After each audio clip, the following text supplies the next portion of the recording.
Hey guys, welcome back to my channel. मैं आई हुई हूँ बैंकॉक, थाईलैंड।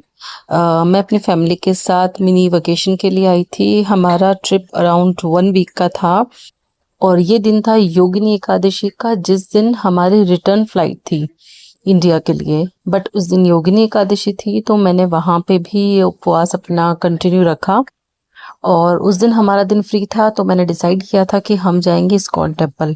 पर ये है उस दिन मॉर्निंग का सीन। जब तक मैंने अपनी चैंटिंग कर ली थी, मैं उस दिन जल्दी उठ गई थी। बट मेरे हस्बैंड और मेरा बेटा सो रहा था तो मैंने उस टाइम पे कोई भी लाइट्स वगैरह ऑन नहीं करी और वो बहुत मतलब मुश्किल से ही सोए थे उस दिन।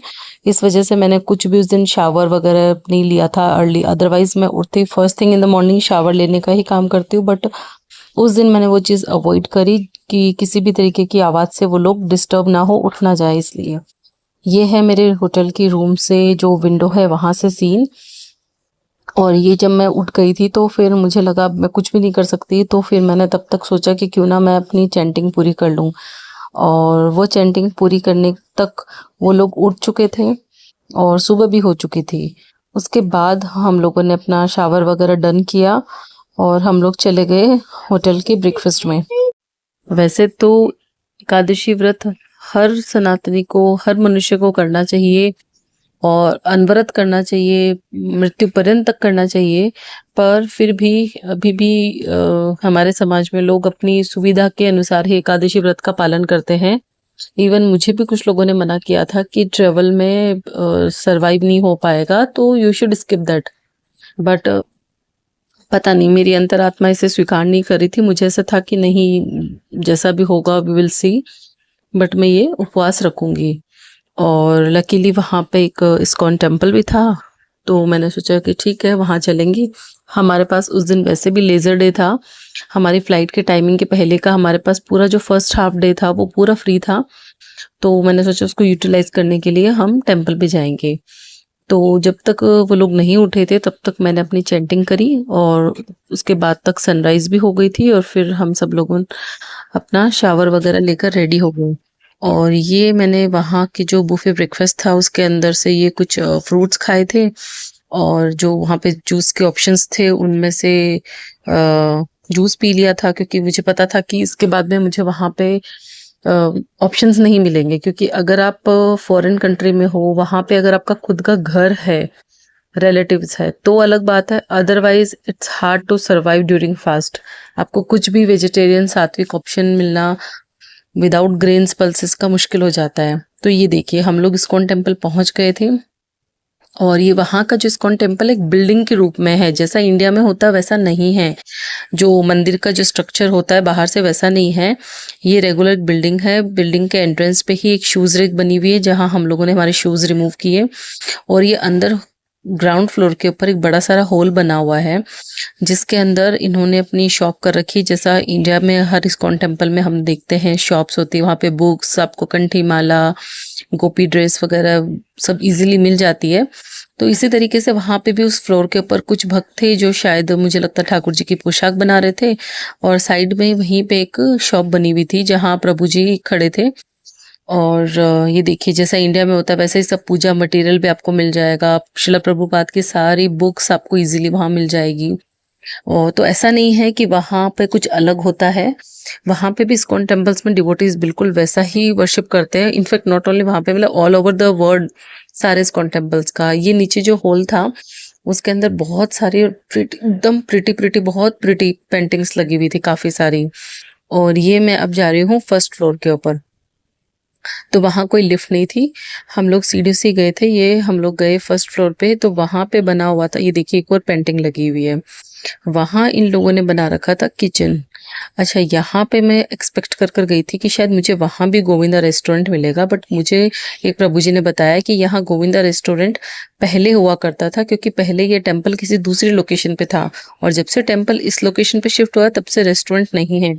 और फिर सेकंड फ्लोर पे हम आए तो वहाँ पे एक एम्प्टी हॉल था और मुझे लगता है शायद यही इसी हॉल में लोग रेस्टोरेंट की प्लानिंग कर रहे हैं, क्योंकि प्रभु जी ने मुझे बताया कि जल्दी ही यहाँ पे भी हम लोग गोविंदा रेस्टोरेंट ओपन करेंगे। तो यही एक स्पेस था जो मुझे एम्प्टी दिखा उस चीज़ के लिए।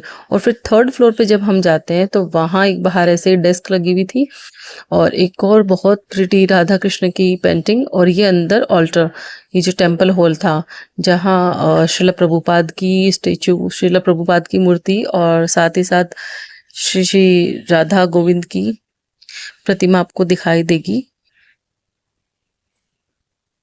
यहाँ आकर आपको बिल्कुल भी ऐसा नहीं लगेगा कि आप किसी दूसरी कंट्री में हो। यहाँ आकर मुझे सेम वही वाइब आई जो मैं अपने शहर के इस्कॉन टेम्पल में जाती हूँ। सेम सब कुछ वही स्ट्रक्चर, वैसा ही टेम्पल, वैसे ही डीटीज यहाँ पे सेम रखे हुए थे।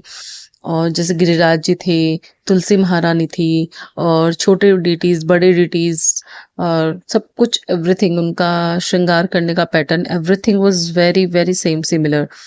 सो हमें यहाँ पे आके बहुत अच्छा लगा, बहुत शांति लगी। और मंदिर की तो वाइब वैसे भी पॉजिटिव ही होती है। और वहाँ हमें कुछ और डिवोटीज भी मिले जिनसे हमने काफ़ी देर तक बात करी और मंदिर की एनर्जी को फील किया। फिर वहाँ बैठकर हमने और थोड़ी देर चैंटिंग करी। उसके बाद फिर हमने वहाँ से निकलने का डिसाइड किया। तब हम एक प्रभु जी मिले जिनसे हमने बहुत सारी देर तक बात भी करी। उन्होंने हमें मंदिर के बारे में बताया। वो प्रभु जी पहले वृंदावन रहते थे और अभी कुछ सालों से वो थाईलैंड शिफ्ट हुए हैं वहाँ पे प्रचार प्रसार करने के लिए, क्योंकि कृष्णा कॉन्शियसनेस में preaching is most important thing. तो ये वो प्रभु जी हैं जो प्रचार के लिए आए थे और इन्होंने हमें रिक्वेस्ट किया कि आप चूंकि एकादशी कर रखे हैं तो आप प्लीज़ आफ्टरनून तक रुक के प्रसादम लेके जाइएगा।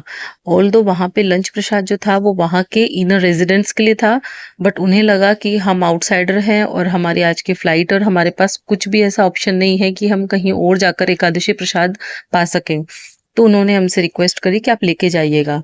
तो पहले हमने इस चीज़ को अग्री किया क्योंकि प्रसादम को कौन मना करता है, बट जब हमने टाइम कैलकुलेट किया तो हमें उनको मना करना पड़ा, क्योंकि हमें लग रहा था कि शायद इस रीज़न से हमें और 2 घंटा वहाँ वेट करना पड़ता और इससे हम एयरपोर्ट पहुँचने में बहुत लेट हो जाते। तो ये प्रभु जी से हमने बहुत सारे देर बातें करी और इनसे बात करके हमें बहुत अच्छा लगा। वो हमें बता रहे थे कि यहाँ किस तरह से उन्होंने थाईलैंड की अलग-अलग सिटीज़ में प्रचार प्रसार किया और ये टेम्पल पहले कहीं दूसरी जगह था, अब यहाँ उन्होंने ओपन कर रखा है। यहाँ के लोग काफ़ी सपोर्टिव है जैसा उन्होंने बताया। एज़ सच बहुत सारे ऑल्दो प्रभु जी के अकॉर्डिंग वहाँ के लोग बहुत ज़्यादा डिवोटीज़ तो नहीं बने, बट हाँ वो लोग सपोर्टिव बहुत है। But at the and I was happy कि मैंने मेरा जो व्रत था वो स्किप नहीं किया। और वैसे भी जब हम कुछ भी ऐसा इंटेंशन रखते हैं तो कृष्णा अपने आप हमें सपोर्ट करते हैं। आप सभी को छोटा सा व्लॉग कैसा मुझे ज़रूर बताइएगा। तो इस तरह से थी हमारी ये योगिनी एकादशी। उसके बाद हम लोग होटल पहुंच के हमने हमारा लगेज लिया और हम लोग निकल गए एयरपोर्ट की तरफ। तो ये था हमारा एयरपोर्ट और यहाँ से हमने फ्लाई बैक किया इंडिया के लिए। मैंने ये इसलिए रिकॉर्ड किया क्योंकि ये मेरे लिए बहुत ही डिफरेंट अनुभव था कि मैं हमेशा एकादशी पे मेरे घर पे ही रही हूँ। ऐसा मेरे साथ पहली बार हुआ था। एकादशी के दिन मैं अपने घर से बाहर, और घर से नहीं इनफैक्ट कंट्री से बाहर हुई इतनी दूर। तो मैं बहुत कंफ्यूज थी कि मैं किस तरह से ये इस बार की एकादशी मेरी संपूर्ण करूंगी। बट देखिए, जहाँ चाहे वहाँ राह है। अगर आप भक्ति मार्ग में अग्रसर होना चाहते हैं तो केशव जरूर आपका हाथ थामेंगे, ये विश्वास हमें मन में रखना होगा। So that's it for today's blog. I hope you enjoyed this with me. Darshan from ISKCON Bangkok Thailand. आप सभी को हरे कृष्णा, जय जय श्री राधे श्याम। सबको मिले श्री वृंदावन धाम। हरे कृष्णा कृष्ण कृष्ण